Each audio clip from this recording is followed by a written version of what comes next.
함께 하실 하나님의 말씀은 신약성경 누가복음 10장 36절과 37절입니다.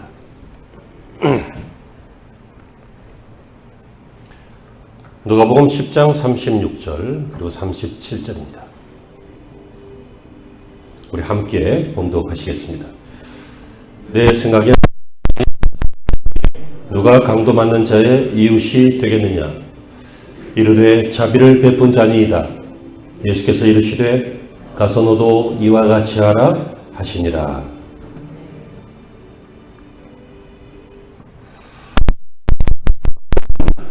날이 갈수록 어두워지는 이 세상의 환경, 그리고 코로나19라고 하는 현실, 그리고 교회와 신앙의 퇴보라고 하는 큰 문제, 이런 것들을 한꺼번에 겪고 있습니다. 우리는 지난 시간부터 회복이라고 하는 주제를 앞에 놓고 하나님의 지혜와 은혜를 구하고 있습니다. 회복의 중요한 요소 중에 하나는 하나님의 제단에 불이 꺼지지 않게 하는 것, 그래서 끊어지지 않는 성령의 예배를 드리는 것이다 라고 말씀을 받았고, 그러기 위해서 우리에게 필요한 것은 번제단의 불을 위한 희생과 그리고 우리들의 신앙의 성결함이라고 우리가 함께 말씀을 받았습니다. 바로 선한 영향력입니다. 사람은 누구나 영향을 주고받습니다. 어려서는 어른들의 영향을 받죠. 부모의 영향을 받고 주변 환경의 영향을 받습니다. 영향을 받는 요소는 모습도 영향을 받고, 스타일도 영향을 받고, 기질도 영향을 받고, 입맛도 영향을 받고, 많이 영향을 받습니다. 환경에 따라 지식도 영향을 받습니다. 그런데 받기만 하는 것이 아니라 주기도 합니다. 어떤 사람은 자신이 가지고 있는 생각을 다른 사람들에게 전수하기도 하고, 자기가 가지고 있는 여러 가지 것들을 다른 사람들에게 영향을 미쳐서 그 사람들도 자기처럼 만드는 그런 인생을 삽니다. 어떤 사람은 취미를 전해주기도 하고, 어떤 사람은 종교, 신앙을 전해주기도 하고, 또 어떤 사람은 어떤 이념, 가치 이런 것들을 전해주기도 하고, 아무튼 사람은 영향을 주고받습니다. 여러분, 오늘 서두를 시작하면서 우리는 이 세상의 환경과 코로나 현실과 신앙의 퇴보라고 하는 이 큰 문제, 이 속에 살고 있다 이렇게 전해드린 바 있습니다. 여러분, 여기에서 영향을 받지 않을 수 있겠습니까? 사람은 영향을 주기도 하고 받기도 하는데, 이런 환경이라면 이 속에서 우리는 영향을 받을 수 있습니다. 그래서 이러한 어두운 영향을 받지 않고 회복하기 위해서 필요한 것이 분명히 있을 텐데, 그것이 무엇인가? 그것을 우리가 찾고 있는 것이죠. 여러분, 좋은 영향을 받기를 바랍니다. 뿐만 아니라 좋은 영향을 주기를 바랍니다. 똑같은 환경인데도 어떤 사람은 나쁜 영향을 받거나 나쁜 영향을 주거나 그렇습니다. 원더풀, 훌륭하다는 거죠. 근데 말을 잘못하면 잘났어 정말 이렇게 됩니다. 잘났다, 훌륭하다는 거잖아요. 그런데 여러분, 그 말은 우리가 다 문장으로만 해석하면 안 됩니다. 뉘앙스가 있어요. 그래서 똑같은 상황인데 어떤 사람은 좋게 받아들이기도 하고 나쁘게 받아들이기도 합니다. 잘났어 정말, 이거는 비아냥거리는 거죠. 이거는 흉보는 거예요.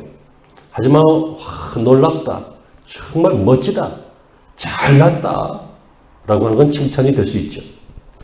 저와 여러분들은 이 세상 속에서 많은 사람들을 격려하고 칭찬하고 영향을 미쳐서 그들도 회복하고, 그들을 회복시키다 보니 나도 회복하고, 그러다 보니 교회도 회복하고 가정도 회복하고, 이렇게 회복되어지는 역사들이 생겨나기를 간절히 소망합니다. 오늘 본문으로 돌아가 보면 예수님께서 강도 많은 자의 비유를 통해서 성도의 참된 영향력을 가르쳐주고 계십니다. 오늘 본문에 보면 상처받은 인생이 나옵니다. 그 사람은 이 세상 속에서 상처받았습니다. 여리고로 내려가다가 강도를 만나서 상처를 받았습니다. 이것은 비유입니다. 예수님께서 이것으로 비유로 말씀하신 것은 해석이 필요하다는 것이겠죠. 여기서 여리고로 내려가다가 강도 만나서 상처받은 이 사람은 사실상 모든 인류를 말하고 있고, 특별히 지칭한다면 하나님을 모르는 사람들, 이 세상 사람들을 말하고 있습니다. 죽어가고 있는 사람들을, 상처받은 사람들을 말하고 있는 것입니다. 이 사람은 어떤 상태입니까? 예루살렘에서 여리고로 내려갔다고 했습니다. 하나님을 떠난 인생을 비유하는 것입니다. 하나님의 영광의 도성이라고 하는 예루살렘에서 저 도적이 많은 곳, 가는 길이 위험한 곳, 이 세상을 상징하는 여리고로 내려갔다라고 하는 것은 아담 이후로 에덴을 등지고 하나님을 떠난 모든 인류들, 죄인된 인류들을 말합니다. 죄인된 인류들은 상처를 받는다는 거예요. 왜 그렇습니까?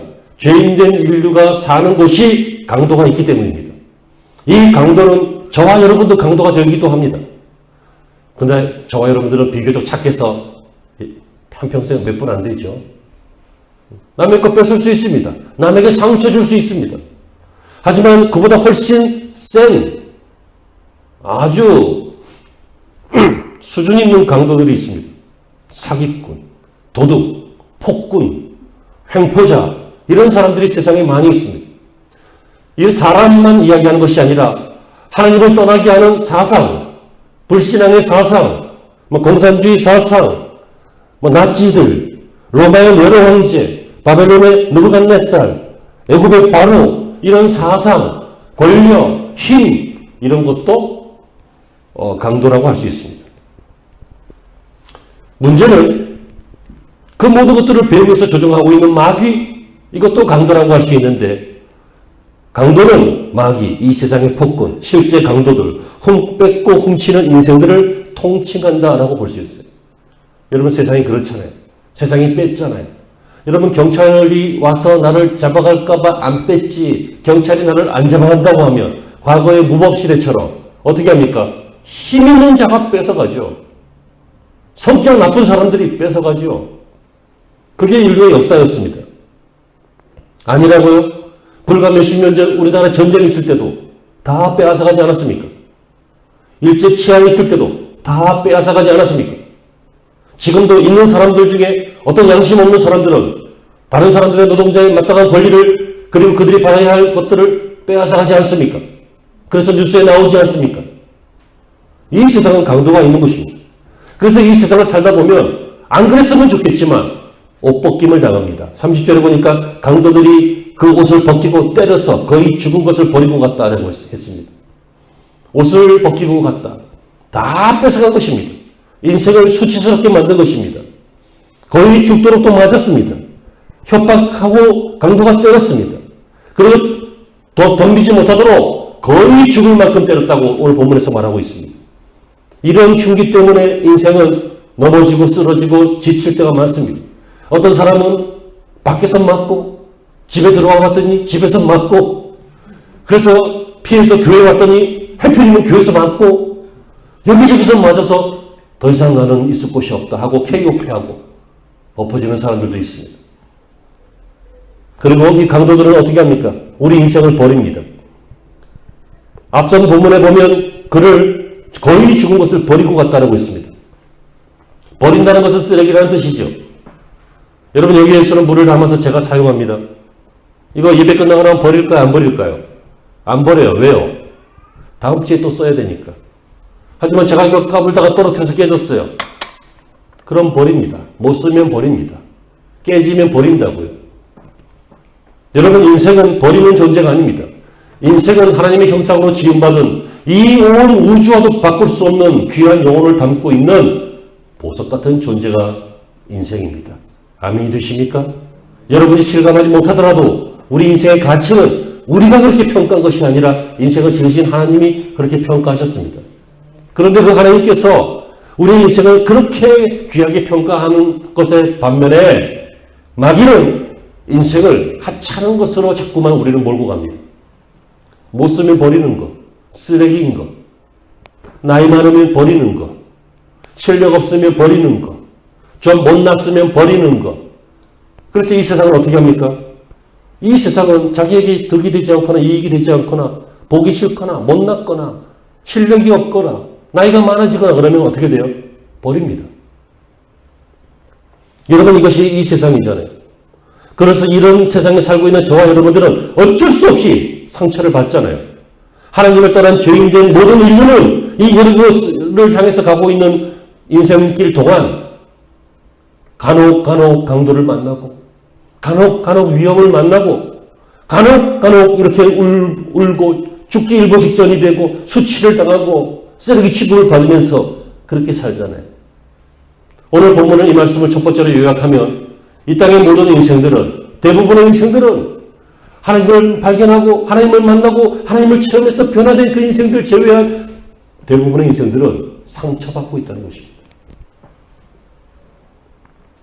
두 번째, 이 상처를 치유해야 될 레위인과 제사장이 나옵니다. 이들은 신앙인이죠. 종교인들이죠. 뿐만 아니라 지도자들입니다. 요즘으로 이야기하면 교회 예배를 돕는 목사와 그리고 그 레위인들, 그 예배를 도와주는 그 많은 성직자들 혹은 많은 중직자들 뭐 이렇게도 볼 수 있겠습니다. 그런데 31절에 보시면 한 제사장이 그를 보고 피하여 지나갔다 이렇게 말하고 32절에도 레위인도 그곳에 이르러 그를 보고 피하여 지나갔다라고 말하고 있습니다. 여러분, 신앙인들은 어떤 사람들입니까?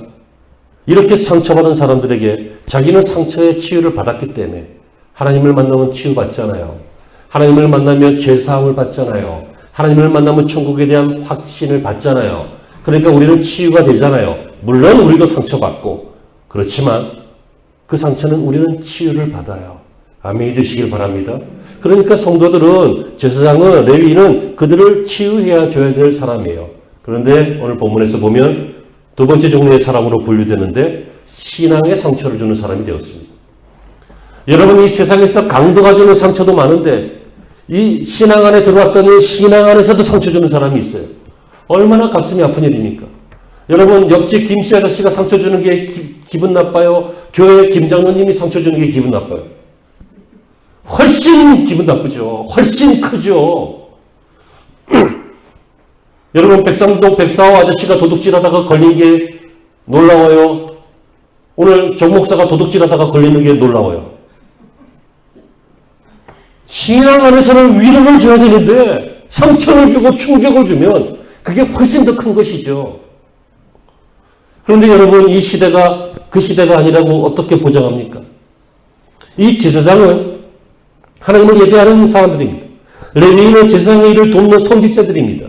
둘 다 그를 봤다 그랬어요. 봤어요. 그런데 보고 지나갔다 그랬습니다.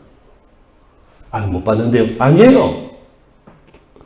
요즘은 성도들이 별로 없어서 다 눈에 들어와요.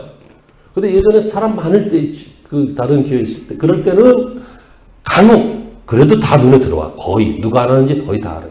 몇백 명이 돼도. 근데 간혹 인사할 때, 제가 이 사람하고 인사하느냐고 이분의 인사를 모르고 싹 지나갈 때, 삐져요. 목사님이 나를 안 쳐다본다는 거예요. 내 인사를 소위 세상 말로 씹었다. 삐져요. 아니에요. 못 본 거예요. 정말입니다. 저는 못 본 거예요. 아니, 나를 이렇게 보던데요? 딴 생각한 거예요. 아무튼 그래요. 이 사람은 보고 지나갔어요. 왜 보고 지나갔을까요? 아마 추측컨대 제사장이 시체를 만지면 7일간, 이 율법에 시체를 만지면 7일간 부정하다 그랬어요. 그러니까 부정하기 때문에 자기가 그 예배를 집례를 못 하잖아요. 그러니까 자기 일에 지장이 있거든. 가서 그 사람을 살펴보고 이렇게 건드리면 내일에 지장이 생긴단 말이에요. 아마 그렇게 생각할 수 있어요. 하지만 여러분, 제사장이 자기 혼자예요? 제사장 많아요. 대제사장은 하나지만 제사장이 얼마나 많은데요. 다른 사람이 하면 돼요. 그 사람이 죽어가고 있는데 거반 죽은 것을 내다버렸다 그랬어요. 이게 죽기 일보 직전인 거예요. 그 사람의 생명이 중요해요? 아니면 내가 주일날 와서 예배하는 게 중요해요? 예를 들어서 제가 아침에 교회 오다가 사고가 나가지고 어떤 사람이 길바닥에 있는데 뺑소니로 가버렸어. 근데 내가 가려니까 사람이 피 흘리면서 바닥에 있는 거야. 내가 이 사람을 병원에다가 실어다 주고 오면 예배를 늦어. 그러면 내가 이 사람을 예배를 지키기 위해서 버리고 가야 돼요? 아니면 싣고 가야 돼요? 여러분, 너무 상식 아니에요? 신앙은 상식에 반하지 않아요. 상식보다 뛰어난 것이지.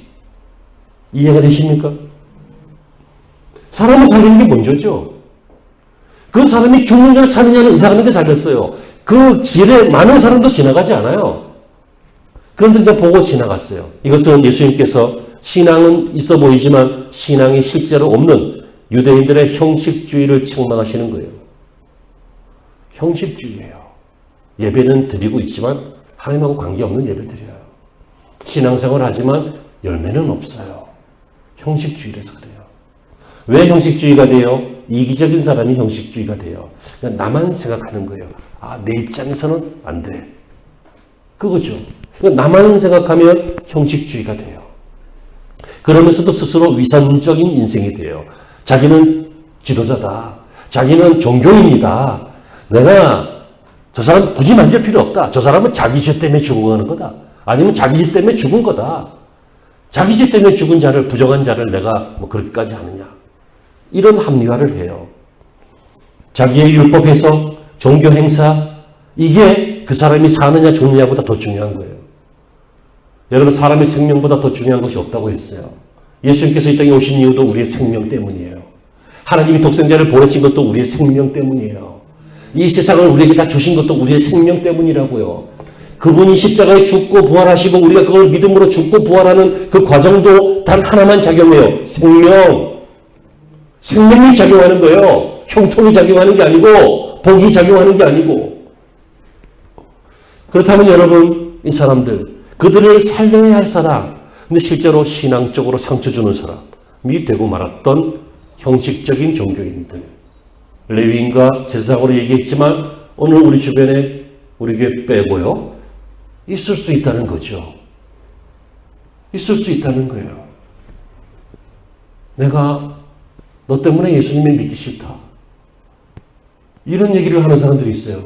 그 말 자체도 되게 나쁜 사람이에요. 왜 그렇게 말을 해요? 사람이 어떻게 완벽해요? 실수할 수 있고 잘못할 수 있겠죠. 하지만 그걸 딱 꼬투리 잡아서 그걸 딱 핑계거리로 지가 믿기 싫으니까 하는 소리긴 하겠지. 하지만 그런 소리를 해요. 하지만 그 소리가 얼마나 가슴 아픈 소리예요. 내가 너 때문에 예수 안 믿는다. 끔찍한 소리예요. 우리는 평생 살면서 이런 소리는 안 들었으면 좋겠습니다. 하지만 들을 수도 있지. 그 인간이 나쁘게 얘기한다면. 하지만 이 얘기는 꼭 들었으면 좋겠습니다. 내가 당신 때문에 예수 믿습니다. 내가 당신 때문에 하나님을 알게 됐습니다.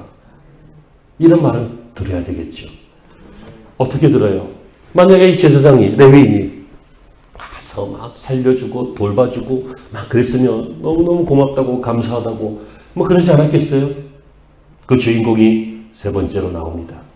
그 사람은 레위인이 아니고 이방인이었습니다. 사마리아인이었습니다. 그러나 그게 중요한 게 아니라 그는 상처를 치유하는, 그 사람의 생명에 영향을 주는, 다른 사람들에게도 이런 사람이 이웃이다라고 예수님이 소개하는 비유거리가 되는 그런 좋은 사람이었습니다. 그가 왜 이렇게 했습니까? 첫째로 그는 불쌍히 여길 줄 알았어요. 여러분, 사람이 짐승하고 다른 것 중에 하나가 감정이 훨씬 풍부하다는 거예요. 그 중에 하나가 무엇입니까? 불쌍히 여길 줄 아는 거예요. 33절에 보시니까 어떤 사마리아 사람은 여행하는 중 거기를 그를 보고 불쌍히 여겼다라고 했어요. 자, 어떤 사마리아 사람이에요. 여행하는 중이에요. 예루살렘에서 여리고로 내려가다가 강도 만났으니까 이 사람은 유대인일 거예요. 그죠? 예루살렘에 왕래하는 사람이니까. 자기는 사마리아 사람이에요. 그때 사마리아인과 유대인들은 서로 상종하지 않았어요. 욕하고 등 돌리고 그랬어요. 민족적 감정이 되게 심했어요. 자, 그러면 이제 갔어요. 어떤 사람 엎어졌어요. 유대인이 죽어가고 있는 것 같아. 보통 사람 같으면 어떻게 생각할 것 같아요? 똑같겠지. 아까 레위인이나 제사장처럼. 유대인이 죽어가고 있네. 죽을 놈이 죽어가고 있네.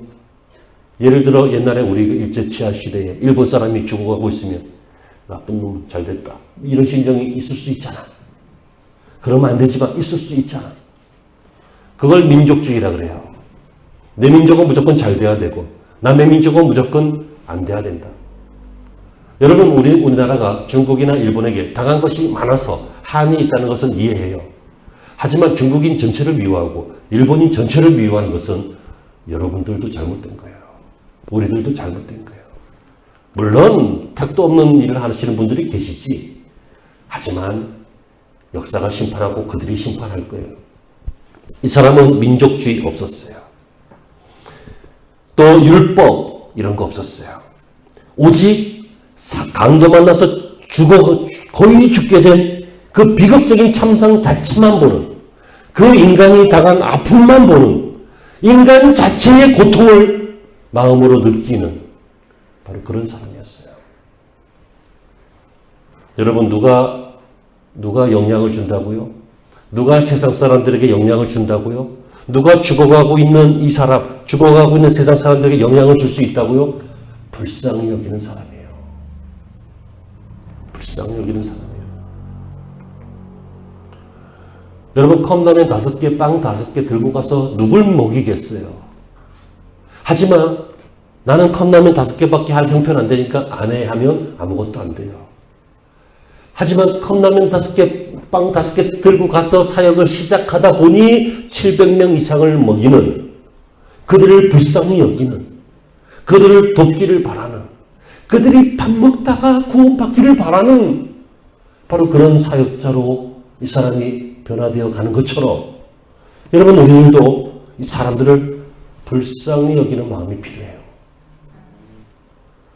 불쌍히 여기면 어떻게 됩니까? 이론적인 신앙이 행동하는 신앙이 돼요. 그가 34절에 가까이 갔다 그랬어요. 불쌍히 여기는 것은 가만히 있는 정적인 상태이죠. 가까이 가는 것은 행동하는 동적인 상태이죠. 동정과 불쌍히 여기는 것과 조금 달라요. 어떤 사람들은 불쌍히 여길 줄 알아요. 제가 이거 개인의 인격에 대한 것도 약간 있기 때문에 말하기가 조금 곤란스럽기도 한데, 아무튼 저하고 굉장히 친한 목사님이 한 분 계시는데, 이분이 그 얘기를 하더라고요. 자기가 전도사 때, 지금도 좀 말랐는데 지금은 굉장히 볼품이 있어요. 근데 그때는 볼품이 없었어요. 근데 총각 때 혼자 살 때는 완전히 북한 사람 같이 색깔 맞고 삐쩍 마르고 막 그랬거든. 그러니까 어떤 권사님이 그 교회에서 제일 부자고, 교회 오실 때도 기사하고 같이 오고 좋은 옷 입고 가방에도 언젠가 보니까 뭐 돈도 많이 들어있고 그랬던 어떤 권사님이 전사님을 보더니, 아이고 어떻게 좀 잘 좀 먹고 다녀요 하고는 그냥 갔대. 그게 동정하는 것과 불쌍히 여기는 것의 차이예요. 말로 하는 것, 정적인 거예요. 가까이 갔다. 동적인 거, 움직이는 거예요. 이게 진짜 불쌍히 여기는 거예요. 하나님은 우리를 불쌍히 여기사 우리에게 오신 거예요. 하나님이 아이고 저것들 어떻게 이렇게 안 하시고 불쌍히 여기서 예수님의 모습으로 오셨다니까요. 아유 전사님 밥 좀 잘 먹어요. 아니 뭐라도 먹으라고 돈을 주든지 빵이라도 사주든지 해야지 잘 먹어요 한다고 잘 먹을 게 있나? 혼자 사는 총각이. 여러분, 우리는 아는 것이 너무 많습니다. 거기에 비해서 행동하는 것은 너무 적습니다.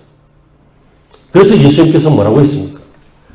너희는 빛이다. 세상의 빛이다 할 때 그냥 빛이 아니라 어디의 빛이요?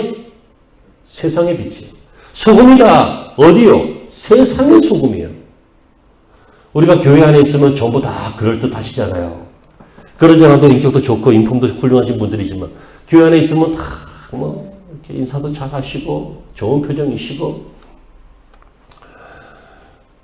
주변에 저한테 인사할 때 안녕하세요 이렇게 인사하지 안녕하세요 뭐 안 그러잖아.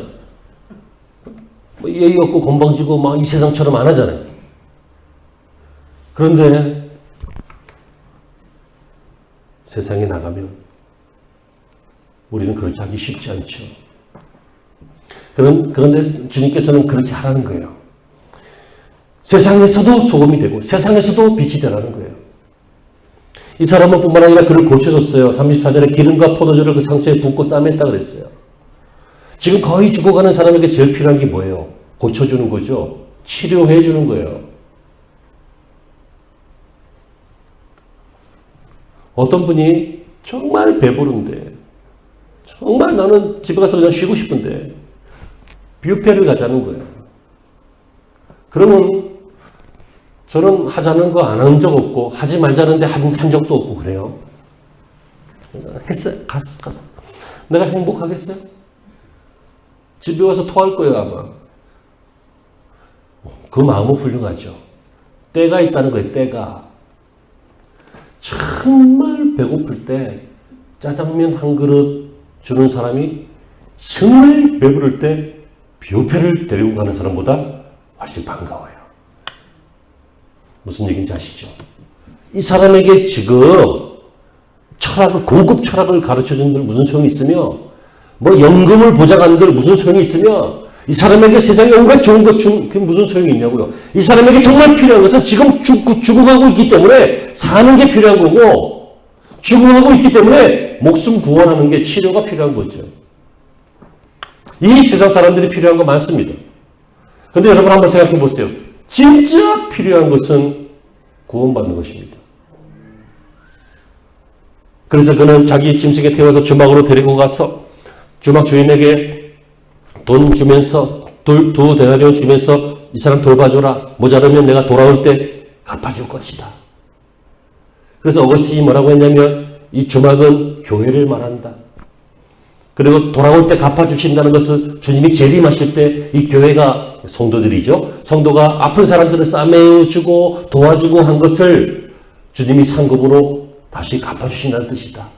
이렇게 해석을 했어요.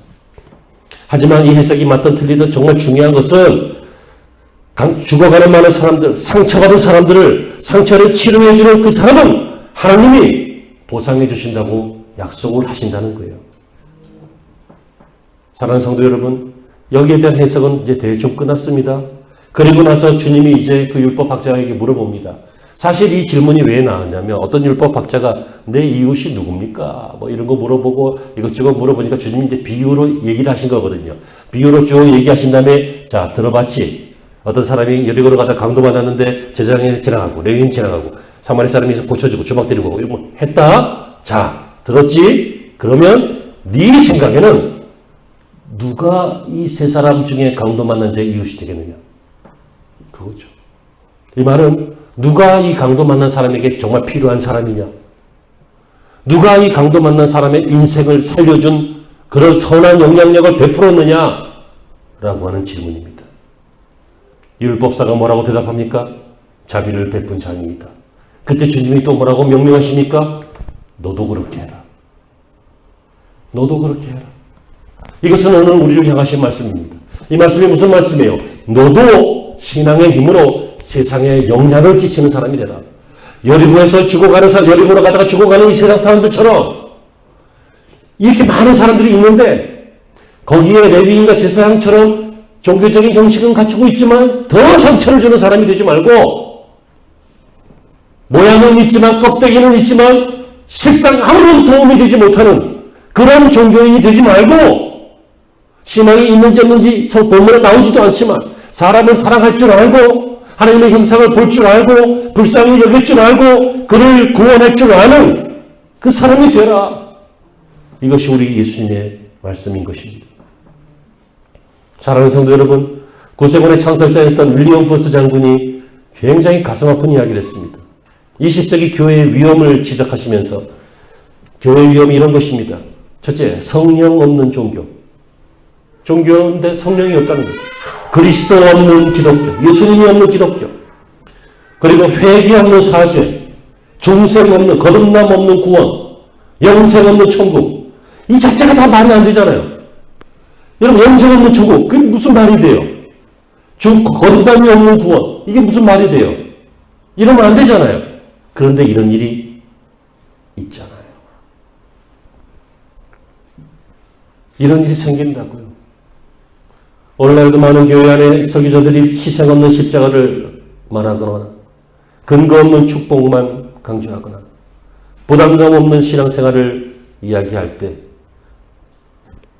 우리는 점점 힘을 잃고 능력을 잃어서 알기는 아는데 행할 줄 모르는, 아는 건 많은데 실제로 나타낼 건 하나도 없는 그런 신앙인이 될 수도 있다는 것입니다.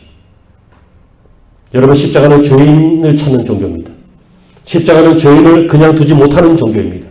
십자가는 죄인을 두고는 그냥 지나칠 수 없어서 그를 대신해서 치료해주고 위로해주고 회복시켜주는 것이 바로 십자가입니다.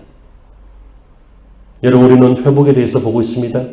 언제 우리가 더 좋게, 더 완벽하게, 더 아름답게 회복될 수 있을까요? 그것은 바로 우리가 선한 영향력을 가지고 사람들을 고쳐나갈 때입니다. 그들을 고치다 보면 우리도 고침을 받게 되고, 그들을 고치다 보면 우리 가정도 고침을 받게 되고, 그들을 고치다 보면 주님의 상급도 예비되는 이러한 일들이 생겨나게 되는 것이죠. 어떤 집을 지키는 개가 있는데 정말 무섭게 생기고 이빨도 날카롭고 덩치도 크고 잠도 안 자고 새벽까지 깨어서 집을 지키는데 짖지를 않습니다. 무슨 소용이 있습니까? 짖어야 주인이 나올 거 아니에요. 여러분, 이 세상을 향해서 좋은 복음을 말할 수 있는, 좋은 영향력 있는 삶을 사실 수 있는 그런 저와 여러분이 되기를 간절히 소망합니다. 오늘 주님은 말씀하십니다. 너도 이렇게 해라. 내 주변에 상처받은 사람이 있거든. 우리의 가정 속에, 우리의 교회 속에 상처받은 사람이 있거든. 이 상처 많은 세상에서, 강도 많은 세상에서 힘겹게 살아가고 있는 사람들이 있거든. 우리가 다가가서 기름을 발라주고, 우리가 다가가서 그들의 미래를 함께 해주는 이런 좋은 성도가 되어 가시길 바랍니다. 여러분의 선한 영향력으로 하나님도 기뻐하실 것이고 사람들에게도 감동이 될 줄로 믿습니다. 기도하시죠.